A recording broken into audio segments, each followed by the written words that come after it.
Sera nyingi zilizokuwa zimeelemea ujamaa katika mataifa mengi zilishindwa kufua dafu mbele ya ubepari. Nchi nyingi za kimagharibi zilipinga sera za ujamaa kwa nguvu zote, lakini vile nchi hizi za magharibi zilifanya juu chini kudhoofisha viongozi waliojaribu kusimamia ujamaa. Wachambuzi wa sera hizi wanasema ubepari umejaa udikteta na kuwafaidisha wenye nguvu. Ujamaa nao uliwatesa sana wenye fedha na kunufaisha tabaka la kati na lile la chini. Miongoni mwa viongozi waliotetea ujamaa ni Mwalimu Nyerere, Vladimir Lenin, Mao Zedong miongoni mwa wengine. Lakini katika mfululizo wetu wa makala ya yaliyopita si ndwele, tunamwangazia Fidel Castro katika vipindi kadhaa. Castro alizaliwa tarehe 13 ya mwezi Agosti mwaka wa 1926 huko Biran, mashariki mwa Cuba. Ingekuwa ni sasa hivi tungelimuita Castro wa kishua, kwani alizaliwa katika familia ya mkulima tajiri wa miwa. Hivyo Castro alibahatika kupata elimu nzuri hadi chuo kikuu cha Havana alikopata taaluma ya sheria.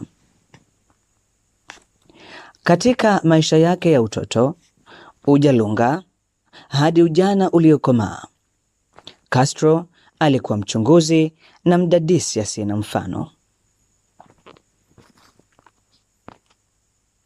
Taaluma yake ya sheria hapo Havana iliamsha motisha ya yeye kuanza kuchambua uongozi wa aliyekuwa rais wake miaka ya 1950, Fulgencio Batista. Katika uchambuzi wake, aligundua kuwa uongozi wa Batista ulikuwa wa kidikteta, lakini ulipata mianya mingi ya msaada kutoka kwa Marekani. Kichwani mwake, mawazo ya kupinga utawala wa Batista yakaanza kumea na kusambaa kwenye moyo na kutamalaki hadi kwenye mishipa ya damu yake. Hata hivyo, zipo sera mbalimbali na watu kadha wa kadha ambao walimfanya Castro kuelemea siasa za kijamaa. Kwanza kabisa, Castro alivutiwa sana na mawazo ya Karl Marx. Marx alikuwa mwanafalsafa wa Ujerumani aliyefundisha kuhusu usawa wa kijamii, umiliki wa pamoja wa mali na kupinga mfumo wa ubepari. Mawazo haya yaliunda msingi wa itikadi ya ujamaa na ukomunisti ambayo Castro aliifuata baada ya mapinduzi ya Cuba. Pili, Castro pia aliathiriwa na fikra za Vladimir Lenin. Lenin ndiye aliongoza mapinduzi ya Urusi ya mwaka 1917 na kuanzisha dola ya kikomunisti. Njia alizotumia Lenin kuongoza mapinduzi na kuunda serikali ya wafanyakazi zilimpa Castro mfano wa jinsi ya kuongoza mabadiliko ya kisiasa. Vile Castro alihamasishwa sana na mawazo ya Jose Marti. Marti alikuwa shujaa wa uhuru wa Cuba aliyepigania kujitoa kutoka kwa utawala wa kikoloni. Ingawa hakuwa mkomunisti, mawazo yake ya uzalendo, uhuru wa taifa na kupinga uingiliaji wa mataifa ya nje yalikuwa na ushawishi mkubwa kwa Castro. Aidha, Bwana Castro alivutiwa na mbinu za mapinduzi za Mao Zedong wa China. Mao alitumia vita vya msituni kuiongoza China katika mapinduzi ya kikomunisti mwaka 1949. Mbinu hizi zilitumiwa pia na Castro wakati wa mapambano yake dhidi ya serikali ya Fulgencio Batista.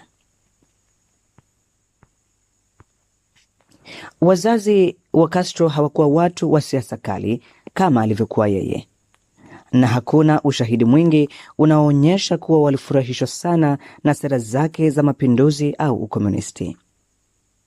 Baba yake aliitwa Angel Castro Aguiz. Alikuwa mkulima tajiri mwenye mashamba makubwa ya miwa nchini Cuba. Kwa sababu alikuwa mfanyabiashara na mmiliki wa ardhi, maisha yake yalikuwa karibu zaidi na mfumo wa ubepari na si ujamaa. Hivyo inaaminika kuwa hakuhamasika sana na mawazo ya kisiasa ya mwanawe yaliyokuwa yanapinga umiliki binafsi wa mali. Mama yake aliitwa Lina Raz Gonzalez. Yeye alikuwa mama wa nyumbani na alijulikana kuwa mtu wa dini na familia. Mama yake alimpenda sana Fidel na alimuunga mkono kama mtoto wake, lakini hakujihusisha sana na siasa zake. Ni muhimu pia kufahamu kwamba wakati Castro alipokuwa kijana na kuanza kupinga serikali ya Fulgencio Batista, wazazi wake walikuwa na hofu kuhusu usalama wake kwa sababu alikamatwa mara kadhaa na hata kufungwa jela baada ya shambulio la kambi ya kijeshi ya Moncada mwaka wa 1953. Kwa ufupi, tunaweza kusema wazazi wa Fidel Castro walimpenda kama mtoto wao.